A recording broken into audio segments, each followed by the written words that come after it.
आप देख रहे हैं श्री हरि कृपा आश्रम चैनल। संस्थापक स्वामी श्री हरि चैतन्य पुरी जी महाराज।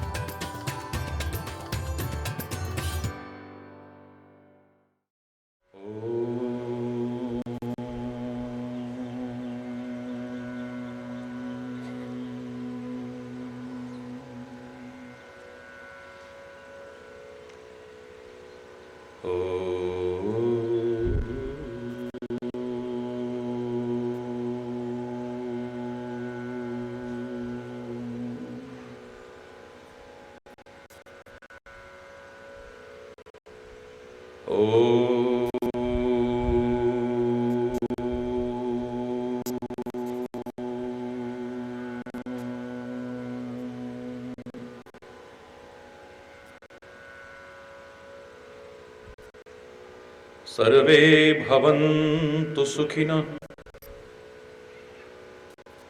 सर्वे सन्तु निरामयाः, सर्वे भद्राणि पश्यन्तु मा कश्चित् दुःखभाग् भवेत्। ॐ शान्ति शान्ति शान्ति।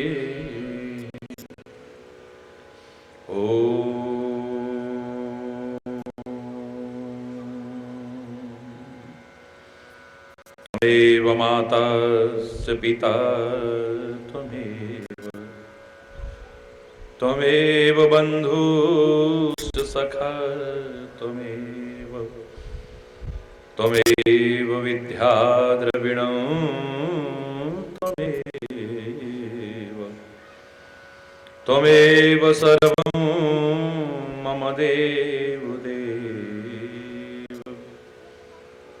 ॐ शान्ति शान्ति शान्ति। ॐ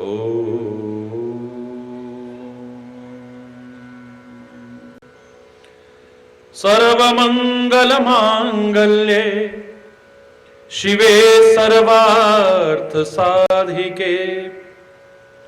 शरण्ये त्र्यम्बके गौरी नारायणी नमोस्तुते।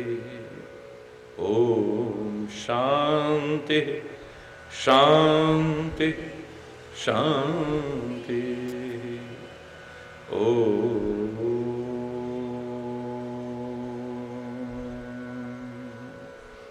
चैतन्य शाश्वतं शान्तं व्योमातीतं निरञ्जनं, नादबिन्दुकलातीतं तस्मै श्री गुरवे नमः, तस्मै श्री गुरवे नमः। ॐ शान्ति शान्ति शान्ति। ॐ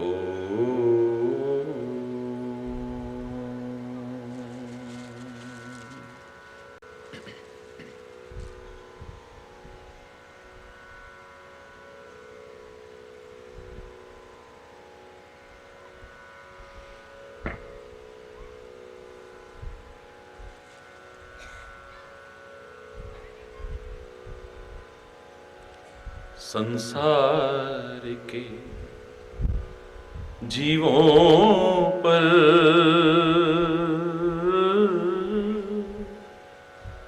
आशा न किया करना,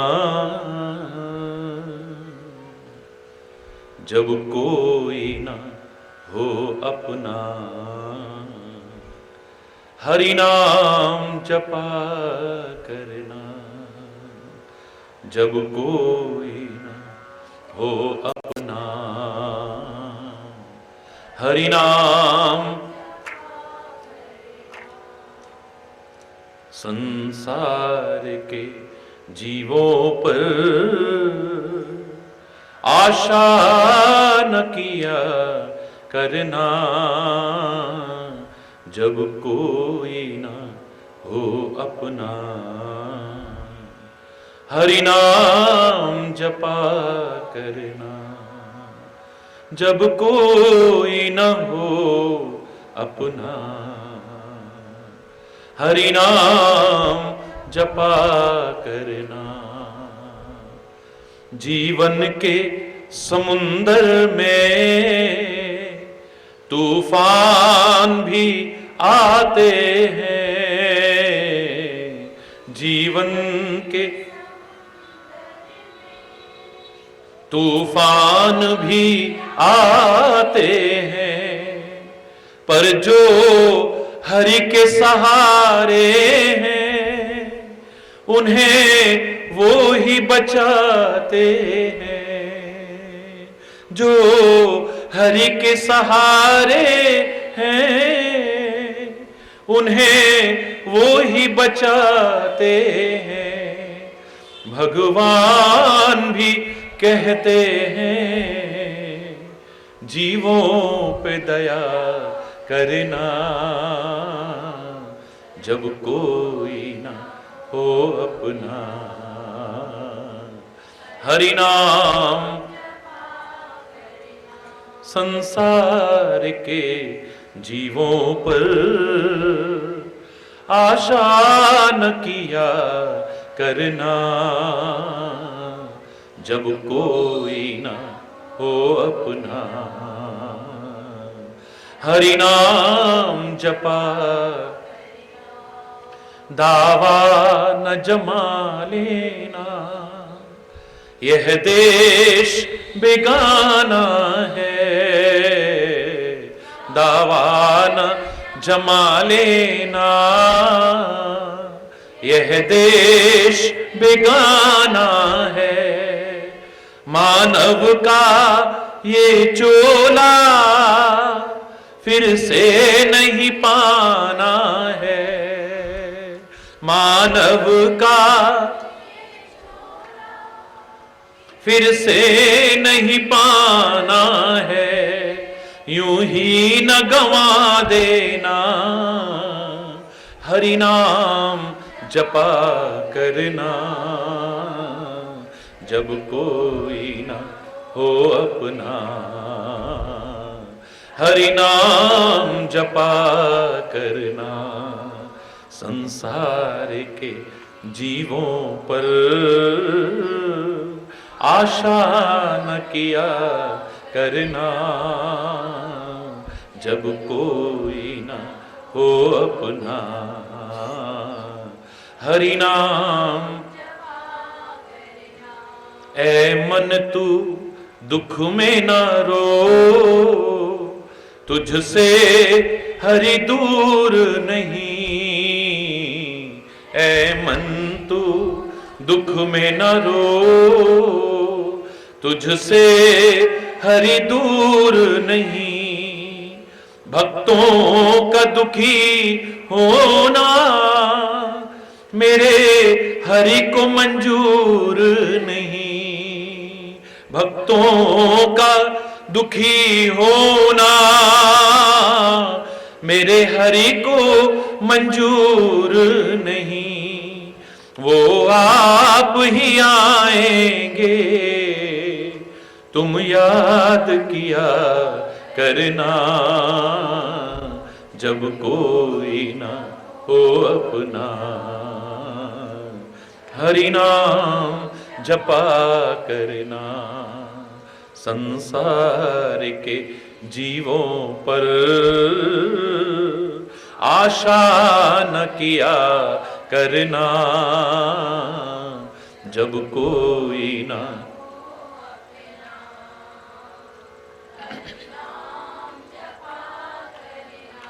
तुम याद करो दिल से, खाली ऊपर ऊपर से नहीं। तुम याद करो दिल से, दुख दर्द मिटा देंगे। तुम याद करो दिल से, दुख दर्द मिटा देंगे। सच्चा जो प्रेम होगा वो खुद ही दर्श देंगे। सच्चा जो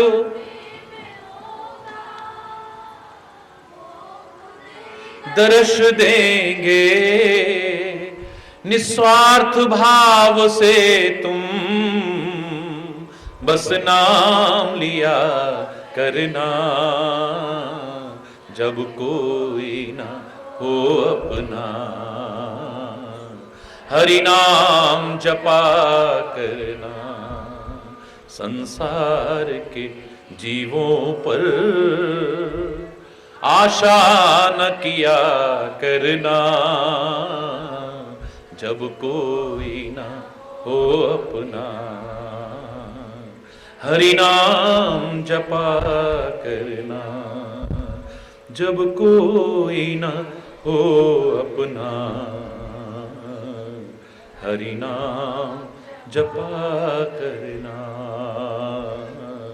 हरि नाम जपा करना।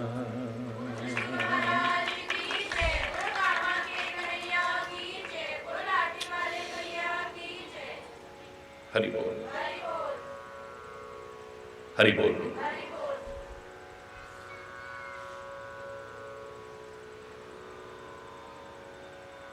नवरात्रि पर्व की आप सभी को, समस्त भारतवासियों को और संपूर्ण विश्व के जनमानस को बहुत बहुत हार्दिक शुभकामनाएं, बहुत बहुत हार्दिक बधाई।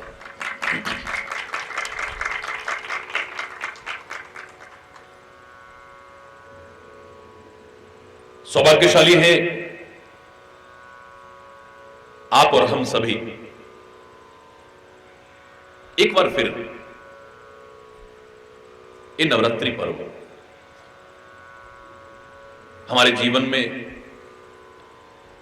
एक नव स्फूर्ति भरने के लिए, नव चेतना जागृत करने के लिए, नव संदेश देने के लिए उपस्थित है।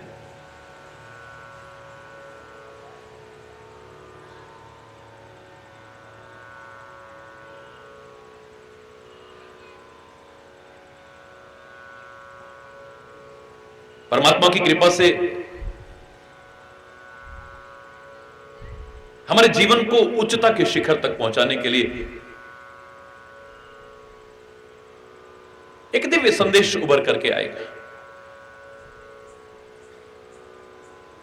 लेकिन उससे पहले मैं एक बात जरूर कहूंगा जो मैं हमेशा कहा करता हूं।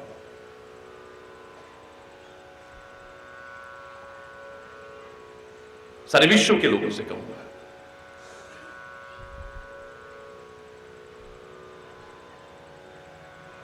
अपनी स्वाभाविक पहचान को कभी खोने की कोशिश मत करना। हरि बोल। हर एक की अपनी एक पहचान है,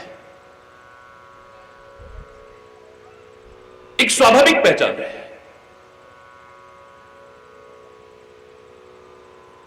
और जब हम अपनी उस स्वाभाविक पहचान को खोने की कोशिश करते हैं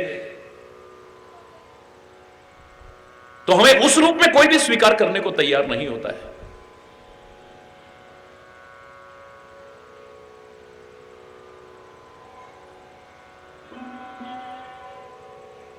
कोयल कड़वा बोलना शुरू कर दे, कौन मानेगा कोयल है? कोयल की पहचान नहीं है कड़वी वाणी। सब जानते हैं कि कोयल तो बहुत मीठा बोलती है।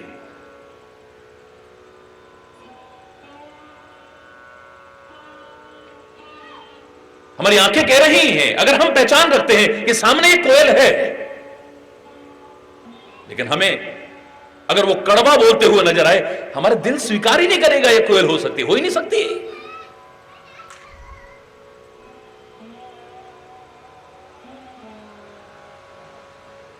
कौवा कहीं मीठा बोलता हुआ नजर आ जाए, कौन मानेगा ये कौवा है? चाहे हमें कितनी भी नॉलेज है इस बात की कि सामने कौवा है वो, लेकिन बड़ी मधुर वाणी आ रही है, हमारा हृदय स्वीकार नहीं करेगा ये कौवा हो सकता है, क्योंकि कौवा तो मीठा बोलता ही नहीं।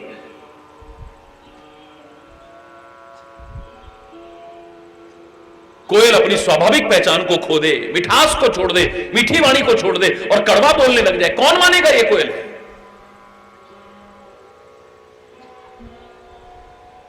कौवा अगर मीठा बोलने लग जाए अपनी स्वाभाविक पहचान को खो करके, कौन मानेगा ये कौवा हो सकता है? कुत्ता वफादारी को छोड़ दे, जरा सी आहट पर चौंक करके उठना छोड़ दे, कौन मानेगा ये कौवा कुत्ता हो सकता है? करीब बोल। हमारी आंखें देख रही हैं कि सामने शेर है, हमारे दिमाग ने भी बताया कि शेर ऐसा होता है जैसा ये सामने दिखाई दे रहा है, लेकिन घास खाता हुआ दिख रहे हैं हम, मिमियाता हुआ देख रहे हैं हम। हमारा दिल नहीं स्वीकार करेगा ये शेर हो सकता है।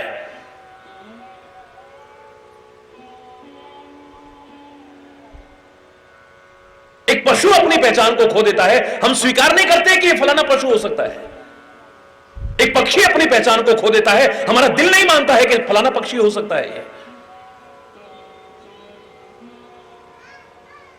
हर पशु की अपनी पहचान है, पक्षी की अपनी पहचान है, कीट मकोड़े की अपनी पहचान है, मानव की अपनी पहचान है, दानव की अपनी पहचान है, संत की अपनी पहचान है, हर क्षेत्र की अपनी पहचान है, हर वतन की अपनी पहचान है। अगर उसे खो दोगे तो कोई स्वीकार नहीं करेगा, कौन मानेगा तुम्हें? मानव की अपनी एक पहचान है।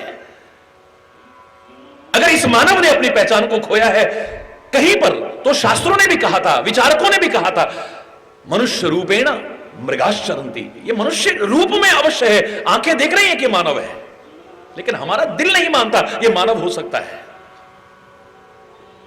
इसके कर्म तो मानव जैसे है ही नहीं, इसके आचरण तो मानव जैसे है ही नहीं, इसकी प्रवृत्तियां तो मानव जैसे है ही नहीं है। ये तो पशुओं की तरह है, पशुओं की तरह जिंदगी जी रहा है, पशुओं से बदतर जिंदगी जी रहा है। ये मानव कैसे हो सकता है? मनुष्य रूपेण मृगाश्चरन्ति, मनुष्य रूप में पशु तुल्य विचरण कर रहा है, ये मानव नहीं हो सकता है। मानव की पहचान तो प्यार है, सद्भाव है, एकता है, मेलजोल है, सुलूक है, परस्पर सहयोग की भावना है।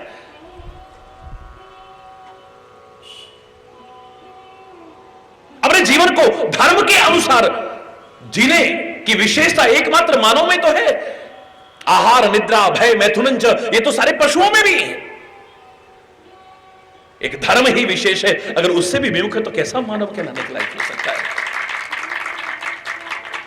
फिर ये मानव नहीं है।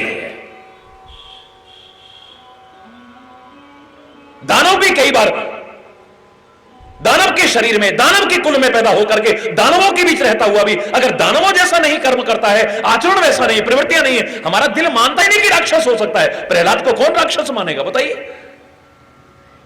नहीं, ये राक्षस नहीं हो सकता है। ऐसे तो हम भक्त नहीं है, जैसे वो भक्तराज कहते हैं उसे, भक्तराज।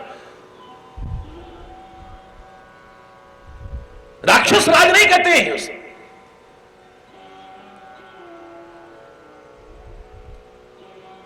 राक्षस कुल में पैदा हुआ है, राक्षसों के बीच में रह रहा है, राक्षस के शरीर में है, लेकिन अच्छे अच्छे भक्तों का भी जीवन ऐसा नहीं जैसा प्रहलाद का जीवन रहा है।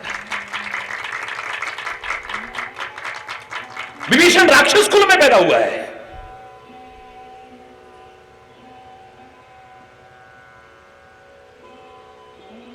राक्षसों के बीच रहता है,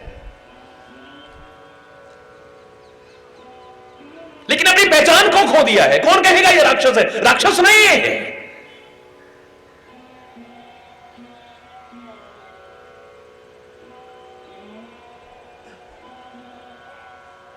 बड़े बड़े भक्त भी उसके सामने बोने नजर आते हैं। हरि बोल।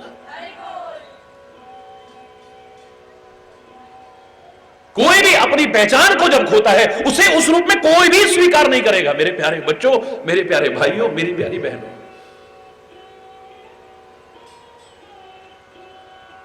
तो मानव की भी जो पहचान है इसे कभी खोने की कोशिश मत करना, बस यही कहूंगा मैं सबसे पहले।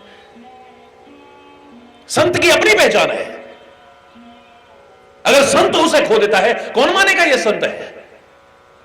संत की पहचान जटाओं से नहीं है, संत की पहचान सिर मुड़वाने से नहीं, संत की पहचान भगवे या श्वेत या विभिन्न प्रकार के वस्त्र पहनने से नहीं है। संत की पहचान कथा प्रवचन करने से भी नहीं। बड़े बड़े विद्वान कथावाचक बैठे हुए हैं। संत की पहचान तुलसी और रुद्राक्ष की मालाएं पहनने से नहीं, विभिन्न प्रकार के तिलक लगाने से नहीं।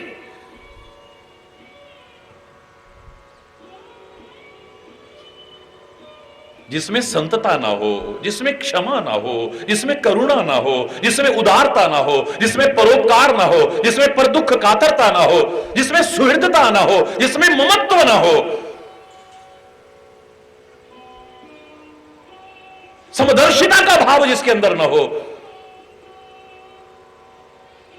सुख में दुख में हानि में लाभ में यश में अपयश में अनुकूलता में प्रतिकूलता में समान भाव से रहना जिसे ना आए, जो खाली सत्य का भाषण ना करे, स्वयं भी सत्य पर आरूढ़ ना रहे, कैसे संत हो सकता है वो? बुरा करने वाले का, बुरा चाहने वाले का भी जो भला ना चाहे वो संत कैसे हो सकता है? स्वयं सत्य पर आरूढ़ रहे वही संत है, चाहे कोई भी क्यों ना हो, किसी वेश में क्यों ना हो, किसी देश में क्यों ना हो, किसी परिवेश में क्यों ना हो।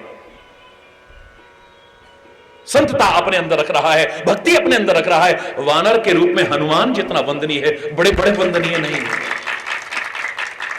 सज्जनता अपने अंदर रखता हुआ, भक्ति भाव अपने अंदर रखता हुआ, सेवा भाव अपने अंदर रखता हुआ, ऋक्ष के शरीर में जामवंत जितना वंदनीय हो सकता है, इतना और कोई वंदनीय नहीं हो सकता है।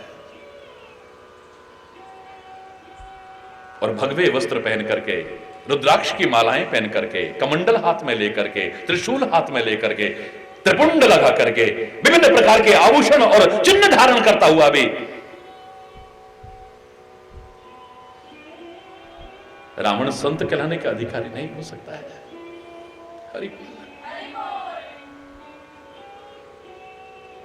जैसे ही बोलेगा, जैसे ही चलेगा, जैसे ही व्यवहार करेगा, पता लग जाएगा कि ये कौन है। ये संत समझ करके सीता बाहर आई है भिक्षा देने के लिए, उसके आग्रह पर मना करने के बावजूद। अभी तक सन्यासी कह रही है, महापुरुष कह रही है, महाराज कह रही है, फिर कहती रे रे दुष्ट ठाड़ किन हो। अरे ओ दुष्ट,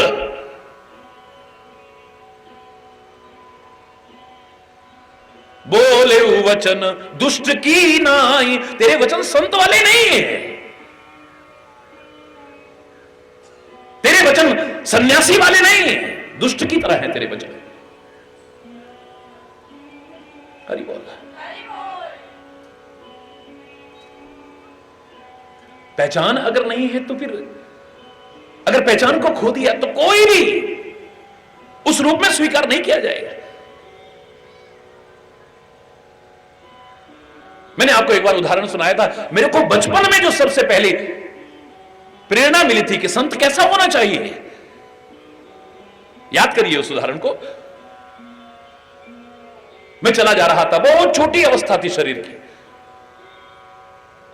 और ब्रजभूमि में यात्राएं आती रहती हैं, संत महापुरुष कृपा करके आते रहते हैं। उनके दर्शन का, उनके वचनामृत पान का सौभाग्य बचपन से हमें मिला। घर के संस्कार थे, अपने संस्कार ईश्वर की कृपा से ऐसे थे। एक संत वेशधारी को दूर से जाते देखा, मन में आया कि इनके चरणों में प्रणाम करते हैं। उनके चरणों में प्रणाम करने का भाव लेकर के मैं आगे बढ़ने लगा। ये सच घटना है, मेरे जीवन की घटना है, आप बीती घटना है। मैं उनके चरणों में प्रणाम करने का भाव लेकर के आगे बढ़ा। अभी चरणों में प्रणाम नहीं किया था, अचानक पीछे से किसी ने गाली दी, मुझको नहीं, उस संत को गाली दी। संत ने मुड़ के भी नहीं देखा, मैंने जरूर मुड़ के देखा। उसने और भी गंदी गाली, तो गंदी होती है, लेकिन जो डिग्रीज आप कहते हो उससे भी गंदी गाली दी। संत ने फिर भी मुड़ के नहीं देखा। मेरे मन में आया, या तो ये बड़े महान संत हैं, इनकी चरण धूलि लेकर के अपने आप को धन्य धन्य करूंगा मैं, या कहीं बहरे तो नहीं है? इतनी गंदी गाली दे रहे हैं और इनको गुस्सा नहीं आ रहा? जब भी मैं उदाहरण सुनाता हूं कान पकड़ करके क्षमा याचना करता हुआ आज भी सुनाता हूं। मैं आगे बढ़ा और मैंने परीक्षा लेने के लिए जानबूझ करके उनके चरणों में प्रणाम किया।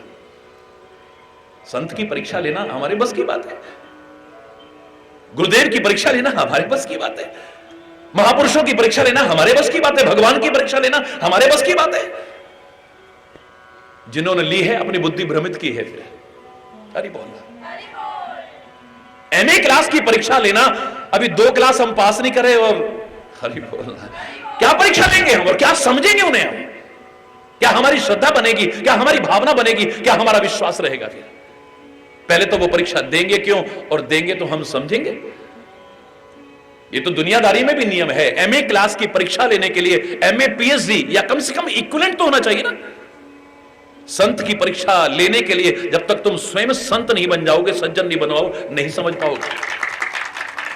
परमात्मा की परीक्षा लेने के लिए जब तक परमात्मा तत्व को जागृत नहीं कर लोगे, पहचान नहीं लोगे, तब तक भगवान की परीक्षा नहीं ले सकते हो। दुष्ट बनकर के संत की परीक्षा लेना चाहो, राक्षस बनकर के भगवान की परीक्षा लेना चाहो, बुद्धि ही भ्रमित करोगे और कुछ हाथ आने वाला नहीं।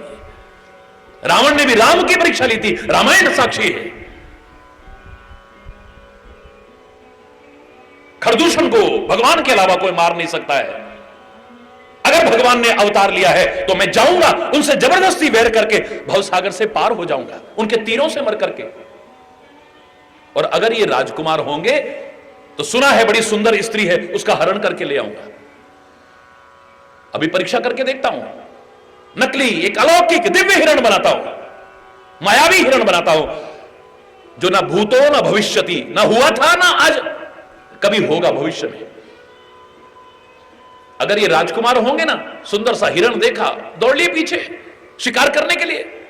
और अगर भगवान होंगे तो पहचान जाएंगे नकली है, नकली चीज के पीछे तो आम आदमी नहीं भागता है। लुटेरा भी अगर नकली चीज आपकी लूट के ले जाए, दूसरे दिन मुंह पे मारेगा, नकली पहन के चलते हो। अरे बोल, कौन रखेगा नकली चीज को? हिरण लेकर के चला है, पर भगवान तो उसके पीछे भागे हैं। हरि बोलना। तभी तो जिंदगी भर मंदोदरी ने समझाया, अंगद ने समझाया, हनुमान ने समझाया, जामवंत ने समझाया, विभीषण ने समझाया, कुंभकर्ण ने समझाया, किसने नहीं समझाया? ये भगवान है। बोले भगवान हो ही नहीं सकते, मैंने परीक्षा लेकर के देखा है। ये आम राजकुमार है, तो सुंदर सा हिरण देखा और शिकार करने के लिए चल दिए पीछे। फिर यही होगा। फिर हरि बोलना। तुम्हारी परीक्षा में फिर भगवान भी फेल हो जाएंगे, याद रखना।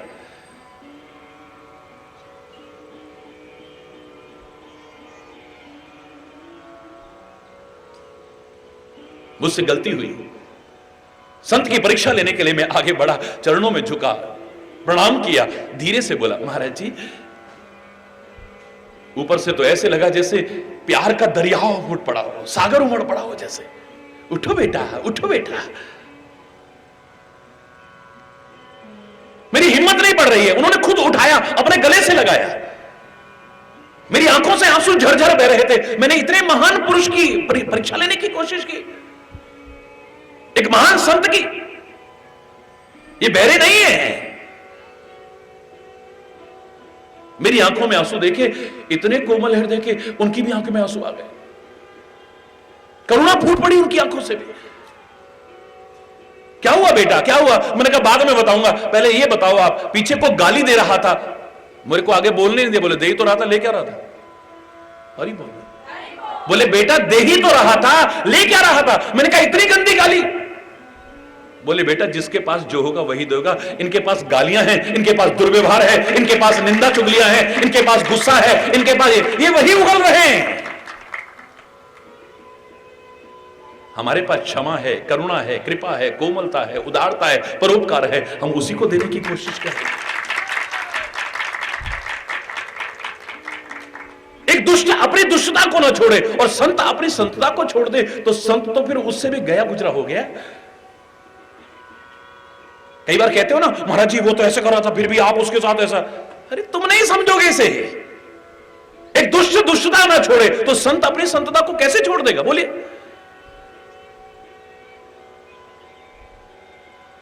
ये तो वही वाला हाल है जो बुजुर्ग लोग सुनाया करते थे कि संत ने नदी में बहते हुए बिच्छू को देखा, स्नान कर रहा था, उसने बिच्छू को उठाया, हाय बह जाएगा बेचारा, तरस आ गया उसे। बिच्छू ने डंक मारा, हाथ लहराया, फिर गिरा, फिर उन्होंने उठाया, फिर वो हाथ में डंक मारा, फिर गिरा, फिर डंक मारा, फिर गिरा। कोई देख रहा था, बोले बाबा लगता है तुम्हारा दिमाग खराब है। बोले भैया क्यों? बोले बिच्छू तुमको बार बार डंक मार रहा है, तुम उसे फिर भी उठाने की कोशिश कर रहे हो। संत कहता है बिच्छू अपना काम नहीं छोड़ रहा, तो संत अपना काम कैसे छोड़ दे? मेरा काम गिरदों को उठाना है, लोगों की रक्षा करना है, मैं अपना काम कर रहा हूं, उसका काम डंक मारना है, वो कर रहा है। एक दुष्ट दुष्टता न छोड़े तो संत अपनी संतता को कैसे छोड़ दे? अगर वो अपनी पहचान को छोड़ देगा तो कौन मानेगा ये संत हो सकता है? हरि बोल है। एक पहचान है, संत की अपनी एक पहचान है, खाली वेशभूषा पहचान नहीं है उसकी, खाली जटा बढ़ाना और सिर मुड़वाना उसकी पहचान नहीं है। किसी वेद में, किसी शास्त्र में, किसी पुराण में ऐसा नहीं वर्णन है। खाली घर बार छोड़ना ही संत की पहचान नहीं है, खाली कथा प्रवचन करना ही संत की पहचान नहीं है।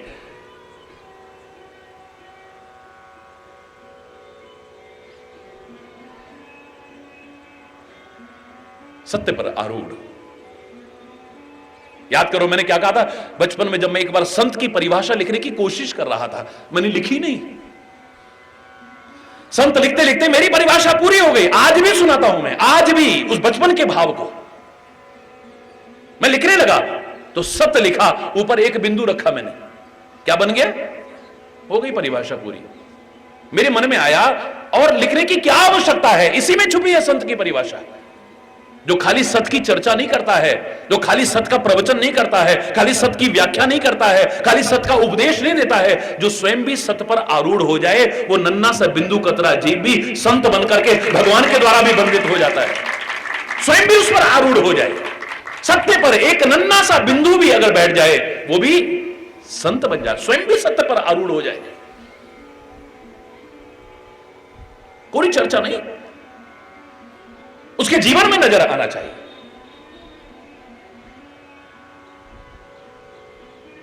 मुझे याद आता है वो उदाहरण, पैदल यात्रा में हम लोग जब पूरे भारतवर्ष की पद यात्रा कर रहे थे, चले जा रहे थे, हजारों लोग साथ में हरि बोल हरि बोल हरि बोल की धुन करते हुए चले जा रहे थे, बड़ा आनंद आ रहा था। अचानक उस आनंद में हल्का सा विघ्न पड़ा एक दिन, तो सारे के सारे सहम करके खड़े हो गए। सबको ऐसी उम्मीद नहीं थी कि ऐसी घटना भी हो सकती है। जहां से निकलते थे लोग पागलों की तरह भाग पड़ते थे। सुने सुनाए थे विभिन्न प्रकार के किस्से, अपनी आंखों से लोगों ने देखा। और मैं सच कह रहा हूं, वो प्यार, वो अमृत जो पूरे भारतवर्ष के कोने कोने में लोगों ने दिया, लाख जन्म लेकर के उसका कर्जा चुका नहीं सकता हूं। वो चारों ओर जहां से निकलते थे फूल बरसते थे। लोग चाहे कांटों पर चल रहे हैं, कांटों में जी रहे हैं, लेकिन महाराज जी के ऊपर फूल बरसाते थे। आज पहली बार एक पत्थर आया मेरी तरफ, ये सच्ची घटना बता रहा हूं मैं। सावधान था, अलर्ट था, निगाह पड़ गई, मैंने पत्थर को यूं पकड़ लिया, लपक लिया उसको। वो हरि बोल की धुनी थी। लोग जो इतने उत्साह और उमंग से गा रहे थे, सारे चुप हो गए। किसी की आंखों में आंसू थे, किसी की आंखों में आक्रोश था। कौन है जिसने महाराज जी की तरफ पत्थर फेंका है? एक दो लोग तो भागे भागे गए और एक बच्चे को पकड़ लाए, छोटा सा बच्चा, छोटा सा। मेरे पास आने से पहले शायद उन्होंने एक थप्पड़ भी लगा दिया उसको, जो मुझे बहुत बुरा लगा। महाराज जी यही है महाराज जी, इसलिए पत्थर फेंका था। हमारे महाराज जी को लग जाता तो हाय हमारे महाराज जी को, हाय हमारे महाराज जी, इतना प्यार। मैंने कहा बेटा पत्थर आपने मारा? बड़े प्यार से पूछा उससे। नहीं महाराज जी, मैंने आपको पत्थर नहीं मारा। किसको मारा था बेटा? बोले महाराज जी मैं बहुत गरीब परिवार का हूं, हमारे घर में खाने को ठीक से नहीं है, 2 समय भोजन भी हमको नसीब नहीं होता है। किसी की पुरानी मांग तांग करके हम ड्रेस पहन के स्कूल जाते हैं, फीस भरने के पैसे हमारे पास नहीं है। स्कूल की जब छुट्टी होती है ना तो कोई आइसक्रीम खरीद के खाता है, कोई टॉफी चॉकलेट खरीद के खाता है, पर हमारे पास पैसे नहीं होते महाराज। हम चने भी, उन दिनों चने सस्ते होते थे, चने भी खरीद करके नहीं खा सकते महाराज।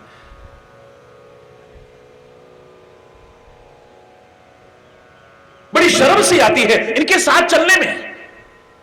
हमारे साथ पढ़ने वाले हैं, जब इनके साथ चलते हैं और ये कुछ ना कुछ खाते चलते हैं तो बड़ा विचित्र सा लगता है। अरे बोलो,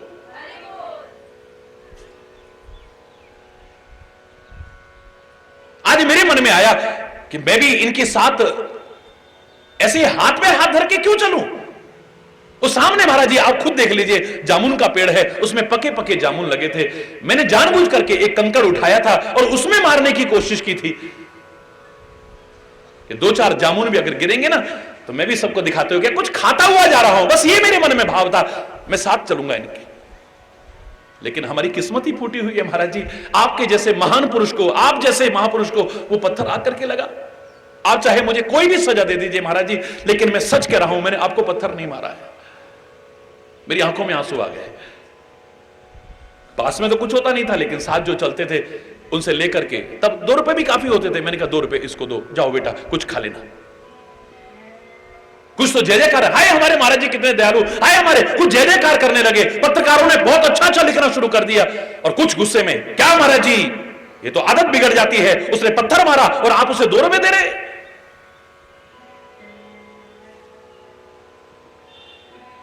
कुछ बड़े गुण गाने लगे, महाराज जी तो बड़े महान हैं, महाराज जी तो बड़े दयालु हैं, महाराज जी तो बड़े कृपालु हैं। पत्थर मारने वाले को भी 2 रुपए दे रहे हैं। मैंने सबको बैठाया, मैंने कहा अगर तुम जानना चाहते हो ना तो एक सच्ची घटना जिसने मुझे प्रेरणा दी है उसे जरूर सुन लो, फिर नहीं लगेगा कि महाराज जी इतने महान हैं। मैं इस घटना में अपने आप को बड़ा बोना सा पाता हूं जब उस घटना को याद कर। कौन सी घटना महाराज जी? मैंने कहा बचपन में एक मैगजीन पढ़ रहा था मैं, और उस मैगजीन में एक उदाहरण छपा था।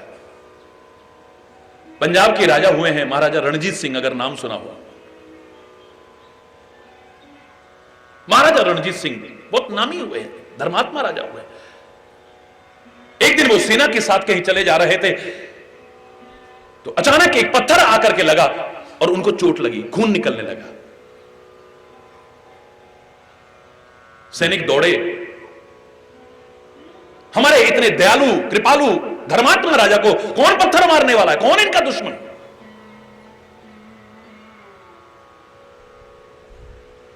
उस दिशा की ओर भागे जहां से पत्थर आया था। देखा तो बिल्कुल ढांचा मात्र रह गई एक बुढ़िया, शरीर में जान नहीं है जिसके। घसीटते हुए ले आए उसे। महाराजा रणजीत सिंह कहते छोड़ो इसे, इस बुजुर्ग महिला का अपमान क्यों कर रहे हो, इसे कष्ट क्यों दे रहे हो? यही है महाराज जिसने आपको पत्थर मारा है और हमारे महाराज को इतना कष्ट हुआ, खून निकल रहा है। छोड़ना मत महाराज इसे सजा दीजिए आप, हम भी नहीं छोड़ेंगे इसे। महाराजा रणजीत सिंह ने पास बुलाया, दिली दिल में प्रणाम किया उस बुजुर्ग महिला को और प्रश्न किया लोगों को समझाने के लिए, हे मां तुमने मुझे पत्थर क्यों मारा? आंखों में आंसू भर के कहती है महाराज अगर आप जानना चाहते हो ना तो पहले आप मेरे साथ मेरी कुटिया पर चलो और उसके बाद में मुझसे पूछेगा कि पत्थर क्यों मारा और किसने मारा और मारा या नहीं मारा। आखिर बात क्या है? आपको चलना पड़ेगा महाराज। साथ लेकर के अपनी झोपड़ी में, टूटी हुई झोपड़ी में लेकर के जाती है, कोई सामान नहीं है वहां पर। चारपाई पर अस्थि पंजर होता हुआ एक उसका बच्चा पड़ा हुआ है, बीमार है, भूखा है, प्यासा है। महाराज को देख करके तरस आ गया, क्या हुआ है इसको मां? बोले महाराज आप मुझे चाहे जो सजा दे लेना, लेकिन सच्चाई जान लो आज 7 दिन से मेरे इस बच्चे के अंदर अन्न का एक दाना नहीं गया है। मजदूरी करने लायक मैं हूं नहीं, भीख भी मांगती हूं तो कोई सहयोग देने को तैयार नहीं है। 7 दिन से अन्न का एक दाना ना मेरे अंदर ना इसके अंदर गया है। मैं खुद भूख से मर जाऊं मुझसे बर्दाश्त है, लेकिन अपने जिगर के टुकड़े को ऐसे बिलबिलाते मुझसे नहीं देखा जाता है। जब कहीं पर कुछ नहीं मिला खाने के लिए, आखिर में मेरी निगाह गई उस पेड़ पर पका हुआ आम देख करके। जान तो नहीं है मेरे में, ताकत तो नहीं है इतनी, फिर भी कोशिश करने में क्या जाता है। मैंने एक पत्थर उठाया, मारती हूं, अगर ये आम गिर पड़ा, ये चोट लगी ना आम को और वो गिर पड़ा, कम से कम कुछ तो इसके अंदर जाएगा, इसकी जान तो नहीं जाएगी। बस ये सोच करके मैंने पत्थर उठा करके उस पेड़ पर पके हुए आम को देख करके मारने की कोशिश की, पर हमारी किस्मत फूटी है महाराज। वो पत्थर भी आप जैसे धर्मात्मा राजा को जाके लगे। महाराजा रणजीत सिंह की भी आंखों में आंसू आ गए, चरणों में प्रणाम करके कहते हैं, मां मेरे अपराध को क्षमा करना और सैनिकों ने जो दुर्व्यवहार किया है उसके लिए भी क्षमा याचना करता हूं। मंत्री, इसके रहने की व्यवस्था की जाए, इसके लिए भोजन की व्यवस्था की जाए, इसके बच्चे के इलाज की व्यवस्था की जाए। और 2000 महाराज क्या कर रहे हैं आप? इसने पत्थर मारा, आपको चोट लगी, आपका खून निकला और आप इसे इनाम दे रहे हैं।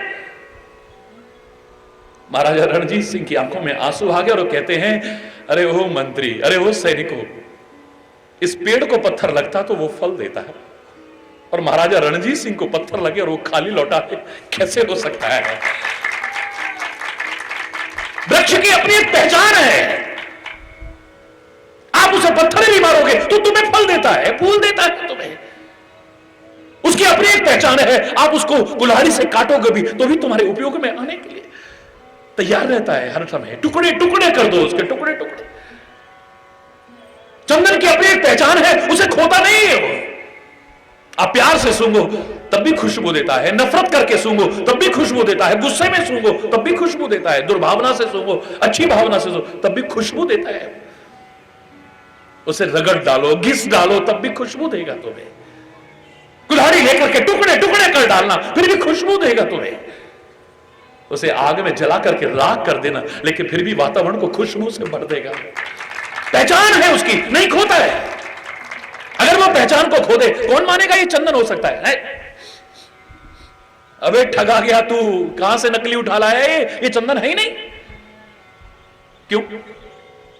कोई जब अपनी पहचान को खोता है, कोई उसे उस रूप में स्वीकार नहीं करेगा। मेरे प्यारे बच्चों,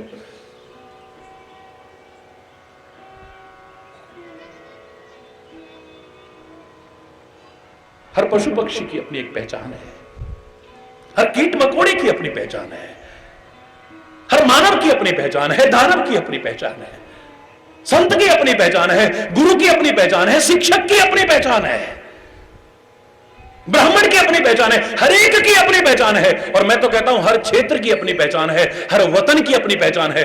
जो भी अपनी पहचान को खोएगा वो उस रूप में स्वीकार नहीं किया जाएगा कभी।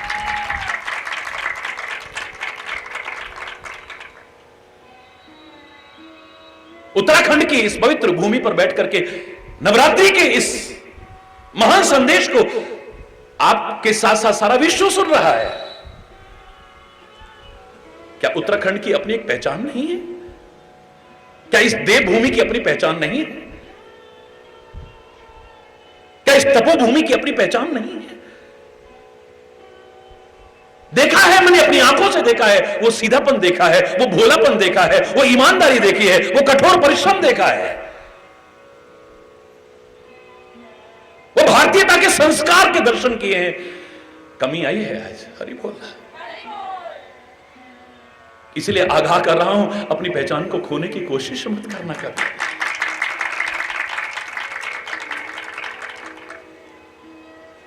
मेरे भारत की भी अपनी पहचान है। मैं तो विदेश में भी जाता हूं तो गर्व से ये गीत जरूर गा देता हूं एक बार। है प्रीति जहां की रीति सदा, मैं गीत वहां के गाता हूं। भारत का रहने वाला हूं, भारत की बात है प्रीति जहां की रीति सदा। आज है प्यार, भाई भाई में प्यार, माँ बाप बच्चों में प्यार, मित्र मित्र में प्यार, भारतवासियों में आपस में प्यार, एक दूसरे में हरि बोल है। प्रीति जहां की रीति सदा, मैं गीत वहां के गाता हूं, भारत का रहने वाला हूं, भारत की बात सुनाता हूं। है प्रीति जहां की रीति सदा।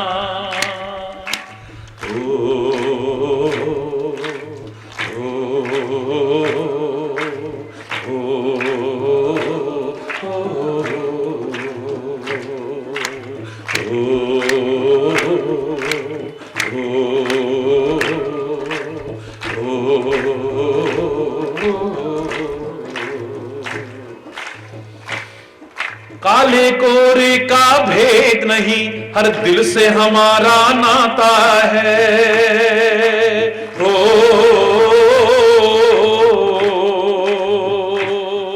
काले गोरे का भेद नहीं, हर दिल से हमारा नाता।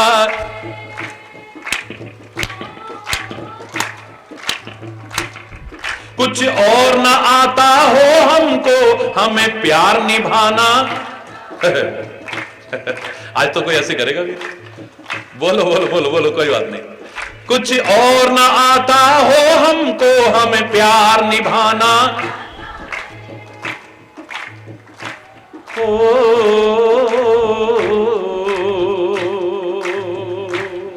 इस धरती पे मैंने जन्म लिया, इस धरती पे मैंने जन्म लिया, ये सोच के मैं इतराता हूँ, भारत का रहने वाला हूँ, भारत की बात सुनाता हूँ। है प्रीति जहां की, ऊपर करके, है प्रीति जहां की रीति सदा, मैं गीत वहां के गाता हूँ, भारत का रहने वाला हूँ। है प्रीति जहां की रीति सदा।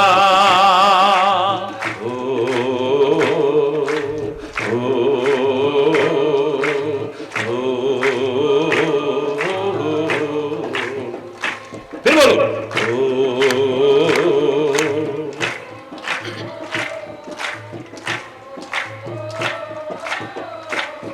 जीते हो किसी ने देश तो क्या, हमने तो दिलों को जीता है।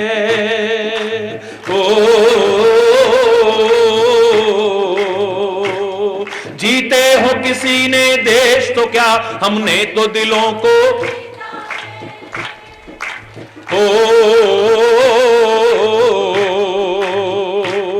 जहां राम अभी तक है नर में, नारी में अभी तक।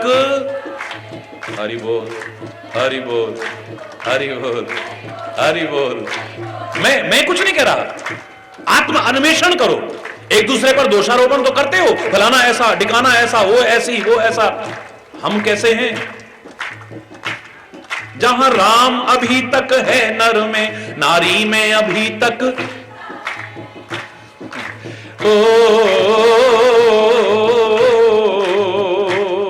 इतने पावन हैं लोग जहां, इतने पावन हैं लोग जहां, मैं नित नित शीश झुकाता हूं, भारत का रहने वाला हूं, भारत की बात सुनाता। है प्रीति जहां की रीति सदा, है प्रीति जहां की रीति सदा, मैं गीत वहां के गाता हूं, भारत का रहने वाला हूं। है प्रीति जहां की रीति सदा।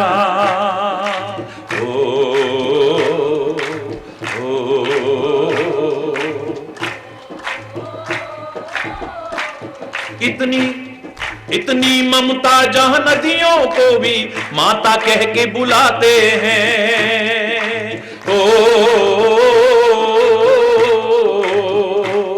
इतनी नदियों को भी माता कह के बुलाते हैं। इतनी श्रद्धा इंसान तो क्या पत्थर भी पूजे। हरि बोल। निश्रद्धा इंसान तो क्या पत्थर भी पूजे जाते हैं। हो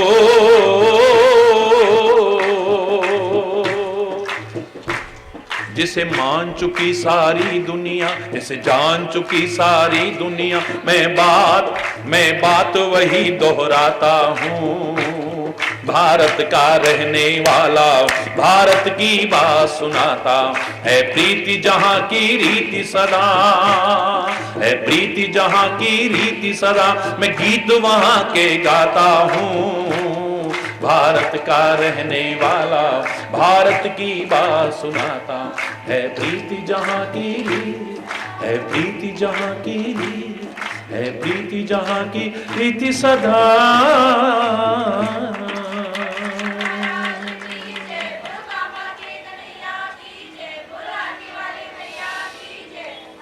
ये भारत की पहचान थी। क्या खोया नहीं है हमने? तभी तो कहीं ना कहीं को कमी आई है। अगर ये कमी दूर हो जाए, समय रहते अगर हम जागरूक होकर के इसे मिलजुल करके दूर करें, मैं दावे से कह रहा हूं भारत जगत गुरु था और भारत फिर से जगत गुरु बनेगा। पूरा कुछ है हमारे पास जो हस्ती मिटती नहीं है हमारी, पर उसे अपने से दूर तो मत करो। लाख कोशिश करके भी कितने आक्रमणकारी इस भारत पर आक्रमण करते रहे, भारतीय संस्कृति पर आक्रमण करते रहे, कर रहे हैं और बेशक करते रहे। इतनी जड़ें गहरी हैं इसकी, न कोई भारत को और भारतीय संस्कृति को खत्म कर सका था, न कर पा रहा है, न कर पाएगा। बस जागरूक होने की आवश्यकता है। जो ये बादल से आ गए हैं, जो कोहरा सा आ गया है, जो ग्रहण सा लग गया है, इसे हटाना है। बस हरि बोल रहा है। यहां जो संदेश मिला है इसे ग्रहण करना है, और वो जो ग्रहण लग गया है उसे हटाना है। बस फिर से उस पहचान पर आना है। पहचान नहीं खोनी है अपनी। पहचान खो दोगे तो कौन मानेगा तुम्हें उस रूप में, है?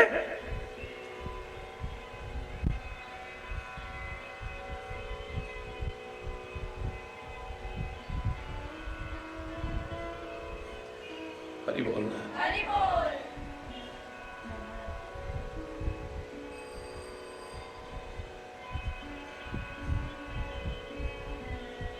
कि यही कुवेश साधु सन्मानु,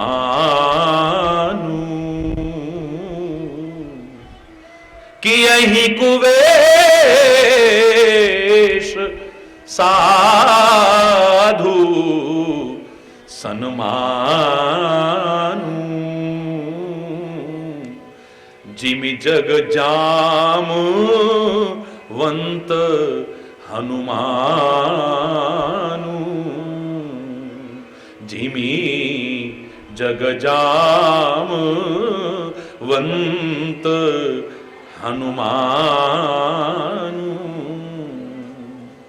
न जटा बढ़ा रखी है, न सिर मुड़वा रखा है, न कोई तिलक लगा रखा है किसी प्रकार का, न कोई मालाएं पहन रखी हैं, है? न कोई भभूति रमा रखी है।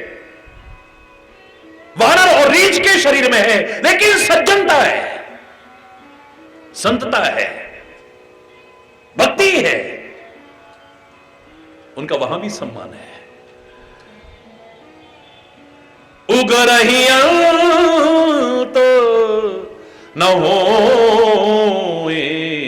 निबाहु, उगरही तो न हो निबाहु, काल नेमी जिमी रावण राहु, काल नेमी जिमी रावण। महाराज जी के गले में ना कोई रुद्राक्ष की माला देखी, ना तुलसी की माला देखी, ना कोई नग वाले अंगूठियां देखी, ना कुछ ये देखा। जहां कुछ पहनने वाले नहीं ठहरे। हरि बोल। जोर से बोलो। संत की पहचान इन चीजों से नहीं है। कारनेमी ने जितना सन्यासी का सुंदर वेश बनाया था, हनुमान भी चक्कर खा गए। ऐसा सुंदर वेश, भगवे वस्त्र भी पहन रखे हैं, जटाएं भी बड़ी हुई हैं, कमंडल भी हाथ में है, त्रिशूल भी हाथ में। अरे बाबा, अलग निरंजन। हरि बोल।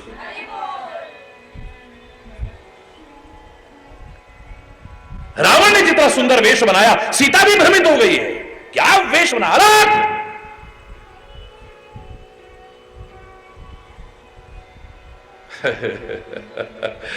लेकिन अंत तक निर्वाहित नहीं हो सकता है। उगड़ जाते हैं। नकलीपन कब तक रहेगा, दिखावटीपन कब तक रहेगा, ढोंग पाखंड और अंधे कब तक करोगे, उसे कब तक करोगे।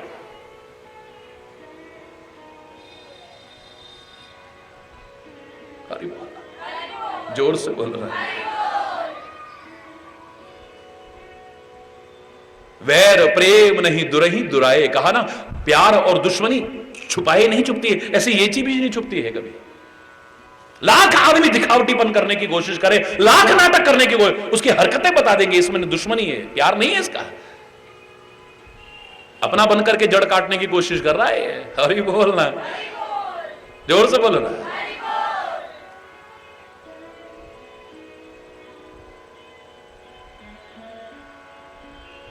लाख कोशिश करे, लाख कोशिश। रावण के दूत आए हैं राम की सेना में, पहचान लिया। अरे भगवान तो क्या, संत तो क्या, उनके आम सैनिक पहचान गए। कौन हो तुम? क्या सीआईडी थी उस समय? एक सेकंड में पता, आदमी की हरकत बता देती है। पहचान है ना हर एक की, बोलो। कुछ लोगों ने नकली पतंगे का रूप धारण कर लिया, नकली, और पतंगों की सेना में आके घुस गए। पतंगों के जो बुजुर्ग थे उन्होंने कहा, यार ये बड़े सुंदर सुंदर पतंगे पहली बार देख रहे, ये हमारे कुल के तो है नहीं, ये कौन है? हरि बोल। हमारे खानदान के तो ये है नहीं। हाँ, हमसे भी सुंदर लग रहे हैं, हमसे भी आकर्षक लग रहे हैं। कौन हो भाई तुम? अरे पतंगे हैं, और कौन है? भाई देखो, पहचान तो हर एक की होती है ना। दिवाली का मौसम था, दिवाली का सीजन था, शाम होने लगी। उन्होंने कहा थोड़ी देर इंतजार करो, चलो, ज्यादा देर नहीं चलता है नाटक। जैसे ही शाम होने लगी तो बुजुर्गों ने कहा, कोई परीक्षा करने की आवश्यकता नहीं, हमारे ऊपर छोड़ दो, अभी बता देते हैं कि नकली है या असली है। जैसे ही शाम होने लगी, हल्का हल्का अंधेरा हुआ, लोगों ने अपने घरों पर, छतों पर, चौराहों पर दीपक जलाने शुरू किए। पतंगा कहता है, बुजुर्ग पतंगा कहता है, उन नए नए पतंगों से बड़े नाटक करने वाले, ऐसा करो भाई, जाओ देख करके आओ, दिए जलने शुरू हो गए क्या? दिवाली का पर्व है, दिए जलने शुरू हो गए हैं या नहीं हुए? बुजुर्ग हैं, उनकी आज्ञा तो माननी पड़ेगी। सारे कहा, हाँ हाँ, अभी देख के आते हैं, अभी देख के आते हैं। तो जितने वो दिख रहे थे, उन्होंने कहा जाओ भाई, सबको भेजा। अब सारे गए, थोड़ी देर बाद लौट आए। हाँ हाँ, दिवाली शुरू हो गई। ओ बाप रे, इतना सुंदर लग रहा है, दिए जल रहे हैं, सड़कों पर दिए, घरों पर दिए, छतों में दिए। वाह, इतना सुंदर, इतना सुंदर। पकड़ो, मारो इनको। बोले क्यों? बोले तुम पतंगे हो ही नहीं सकते हो। अगर तुम पतंगे होते तो दीपक कर जल करके खाक हो जाते, पर वापस नहीं लौटते तुम। दीपक की शिखा को देख करके तुम वापस लौट आओ, तुम पतंगे नहीं हो सकते हो। तुम्हारी पहचान है। खाली वेश करने से या स्वरूप ऐसा बनाने से तुम पतंगे नहीं हो जाओगे। मर बेटे, कोई कहे कि हम स्वतंत्रता संग्राम सेनानी है, कोई कहे कि हम वतन के लिए सब कुछ, और अपनी जान ऐसी प्यारी हो कि चूहे की तरह बिल में भागे। मौका लगे तो इस देश पर, धर्म पर अपना सब कुछ कुर्बान कर दे, तब समझे। हरि बोल। पहचान है एक, अपनी पहचान अगर खो देता है तो उस रूप में स्वीकार नहीं किया जाएगा। मेरे प्यारे बच्चों, भगवान ने तुम्हें मानव का शरीर दिया है, तुम्हारी एक स्वाभाविक पहचान है जिसे खोने पर शास्त्र भी कहने पर मजबूर हो गए थे, मनुष्य रूपेण मृगाशरण थी। मनुष्य रूप में पशु तुल्य विचरण कर रहे हो, तुम मानव के शरीर में अवश्य हो, लेकिन मानव कहलाने के अधिकारी नहीं हो। जिस वजह से कहा था उस वजह को अपने जीवन में मत आने देना। मानव की जो स्वाभाविक पहचान है उसे कभी भी खोने की कोशिश नहीं करना। हिमालय जो मेरे देश का मुकुट है, वहां रहने का तुम्हें सौभाग्य मिला है, इस पहचान को कभी खोने की कोशिश मत करना। देवभूमि में रहते हो तो देवताओं जैसा जीवन आचरण होना चाहिए, कहीं राक्षसों जैसा जीवन ना हो जाए हमारा।